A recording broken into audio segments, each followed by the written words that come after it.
Hello, everyone. This session we will be discovering parts of the cranium and other parts, bones of the body. So I have here my friendly skeleton, and I also have here my list of bones that I will be reviewing with you today. Okay. All right. First of all, we will start with a superior view of the cranium with the skull cap on. So we're looking here at the frontal lobe, which is near the forehead. If we can zoom in and get these points that I'm pointing out. So the frontal bone here near the forehead, it is attached by the coronal suture, which goes across the skull here. And it attaches to the two parietal bones. They come in a pair. And these parietal bones are sutured together with a sagittal suture that goes down the middle of the skull. All right. If we can take a posterior look at the skull here, we will see the occipital bone. And let me put the skull cap back on. You'll see the occipital bone, and here it has a lambdoid suture attaching it to the parietal bones. Okay.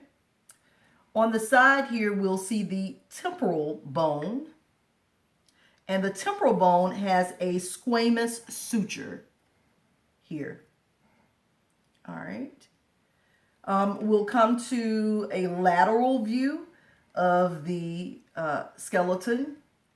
And the temporal bone has a process going from the zygomatic bone here under the orbit of the eye, and it goes back to the temporal bone. And actually, this process has two names. It has the temporal process of the zygomatic bone, and it has the zygomatic process of the temporal bone.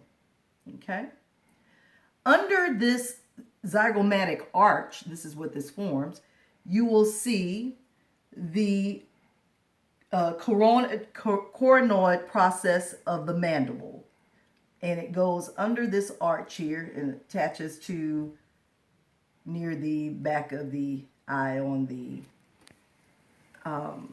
outside of the skull there.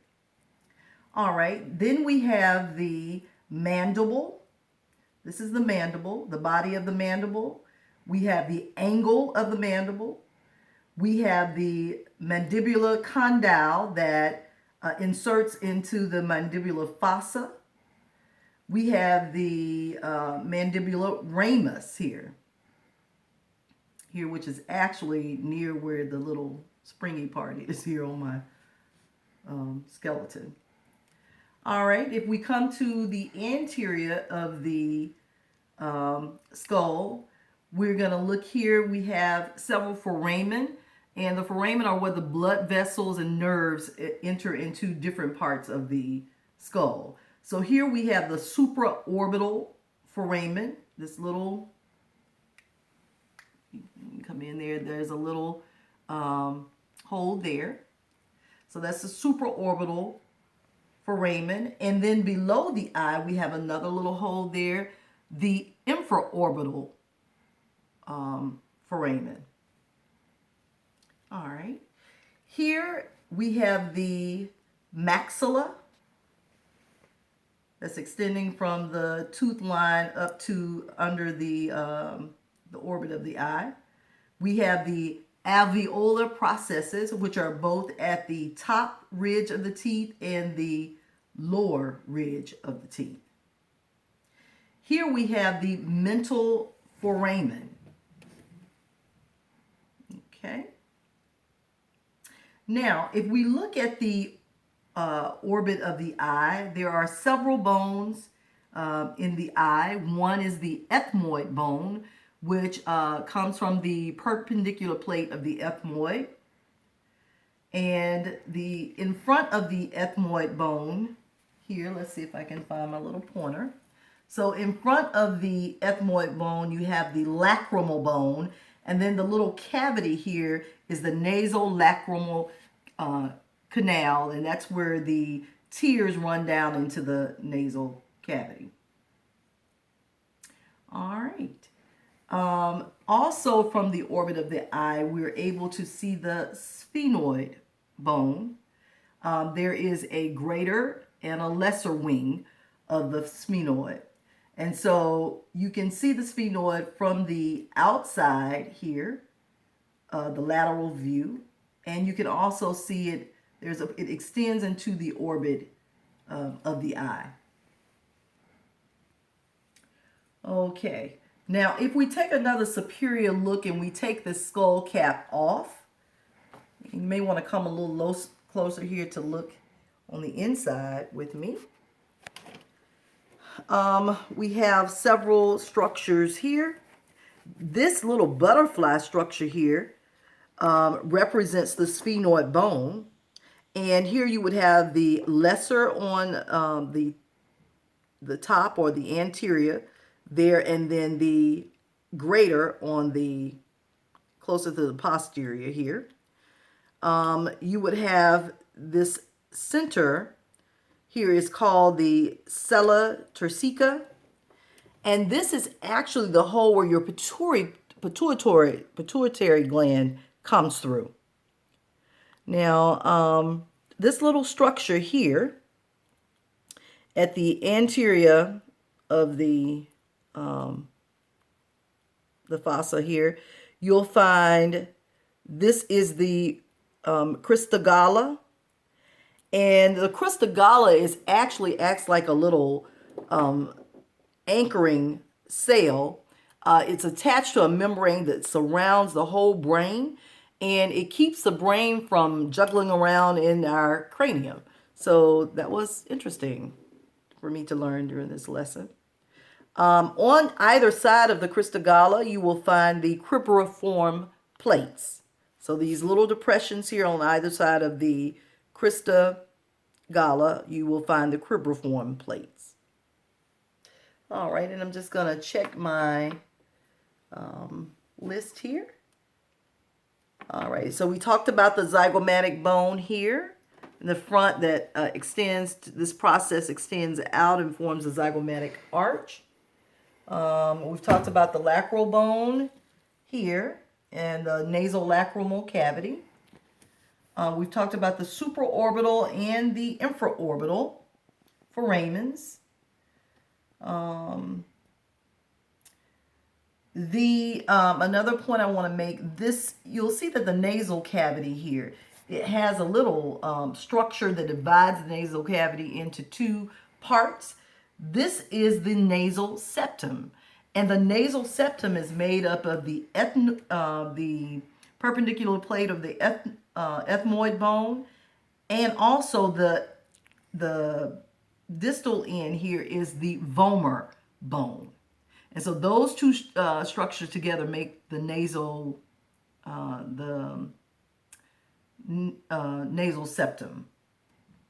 All right.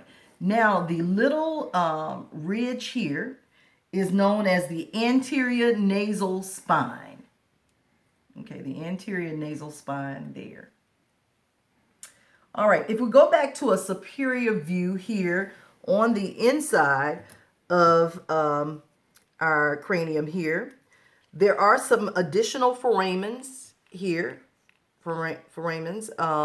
You will find the foramen rotundum.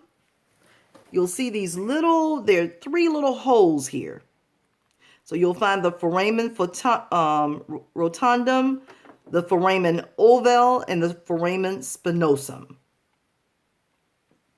All right. Coming off of the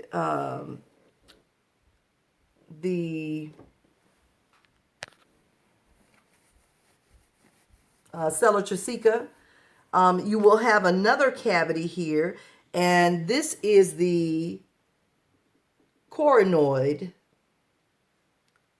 No, it is not the coronoid. Let me find where. It is the carotid canal. Okay, so the carotid canal here comes off of the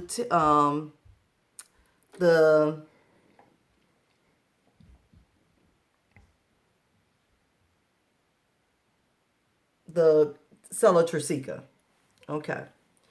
All right. Now, here on the lateral view, you can see the external auditory canal.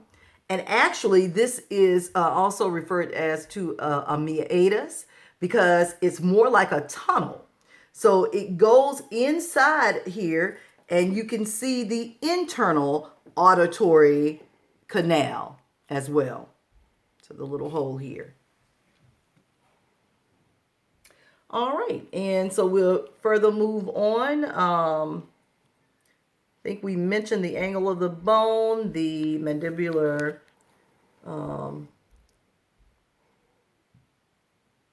fossa, and we mentioned all of those. Oh, I don't think we mentioned the mastoid process here. So this is right here, the mastoid process. And then you'll see here the styloid process. Looks like a little pointed here, styloid process. And from the back, from the posterior view, we can also see the occipital condyles. The occipital condyles are actually the point where the neck attaches to the cranium and your C1 vertebrae comes in contact with that. All right, let's see what else we're missing here. So we did the internal auditory canal, the sella turcica, the cribriform plate, the crista galli, the styloid process. We did the... All right, so for the greater palatine foramen, that's actually, and I don't really have a good view of that. If I were to open the mouth of to expose the hard plate in the, okay, work with me, skeleton. The hard plate in there, the back of the hard plate would be the palatine bone. And the greater palatine foramen, you'll actually have two little foramen back there, and you'll have a greater, the greater palatine foramen is located there. All right. Also, in the superior view here, you'll see this depression here, and this is the jugular foramen. The jugular foramen. Okay. All right, and back to another view on the inside here of the hard plate. You'll see here near the anterior of the hard plate, you'll see the incisive fossa. There's a little depression there, incisive fossa. Okay. We've talked about the foramen spinosum. Okay, the foramen ovale, the foramen rotundum. Okay, and also there is an optic canal or foramen that is right. If you look in the a frontal view here of the orbit of the eye, it comes off of the sphenoid bone, and you'll see that is an optic foramen there. Okay, and what else?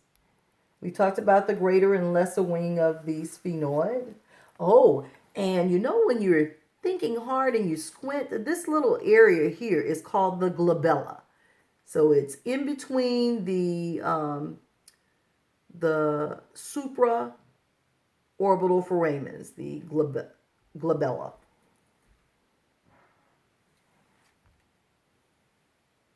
All right, we talked about the auditory, external auditory, and the internal auditory meatus. And I think that covers all of our bones of the skull. Thank you so much for watching.